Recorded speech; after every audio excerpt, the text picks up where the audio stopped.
Hello sir, good afternoon. Number coding po natin. Sabi holiday. Sa Baguio City, kahit holiday, effective ang coding namin. Kamusta po? Number coding po kasi natin sir. Coding. Yes po.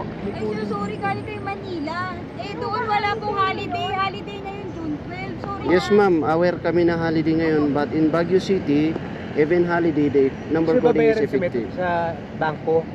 Hindi namin alam, Dito sir. po sa Sorry office naman. natin, baba ng Kailan SM. sila babayaran to? It's up to you. Open po yung office namin from 7 AM to 6 PM. Bagay, traffic na rin kasi dito. Dati hindi naman traffic dito. Ngayon traffic na. Grabe na sir ang volume ng mga sasakyan. Okay lang dito. Sobra na. Okay na yun, boss? Okay na sir. Thank you, thank you. Good morning sir, number coding po natin.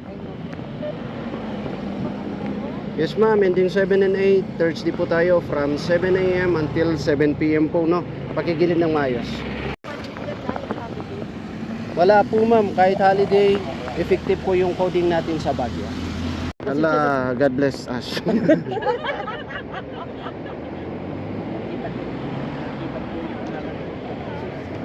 Sabi ko po, Dito lang po, basta SM Baguio City. Before SM Baguio City, may rotonda. Makikita mo on the right side, police station. Yun na po. okay sir, thank you sir. Pasensya na sa abala. Thank you, thank you. Good morning sir, number coding ko kasi natin. Same as true with him. Kaya namin kayo pinara sir, no? License po natin please.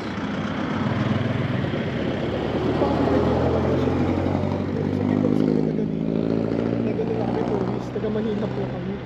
Pasensya na sir, no? Tourist, hindi po tayo exempted. Okay?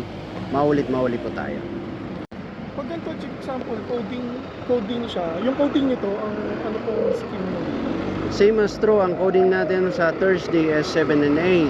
From 7 AM to 7 PM, 7 to 7. Wala siyang window time. Kahit holiday po sa Baguio City, effective yung number coding natin. So, wala siya. Tourists are not exempted, hinuhuli po natin. Pero pag Holy Week ganun din. Same as true po. Unless there is a executive order from the city LGU na ika-cancel. Kasi hindi kasali doon sa automatic suspension po yung holiday. Even declaration ng president. Hindi po kasi. Nasa ordinance po namin, hindi kasali ang holiday. Pasensya na, meron tayong coding sa Baguio since 2003. Nakakalak po pag tourist exempted. Tourist is not exempted. Okay? Same implementation po yan. License po natin, sir.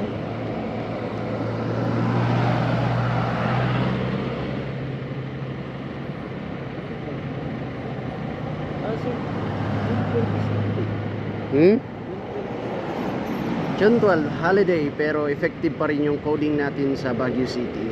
Okay? Hindi po siya nalilift even holiday. Effective po pa rin, sir, ha? Kasi dito sa Baguio City, sir, kailangan natin ng executive order na kinakancel yung coding. Hindi po pag holiday, hindi siya automatic nakakancel. Pasensya na, sir, ha? Sige, sir, go.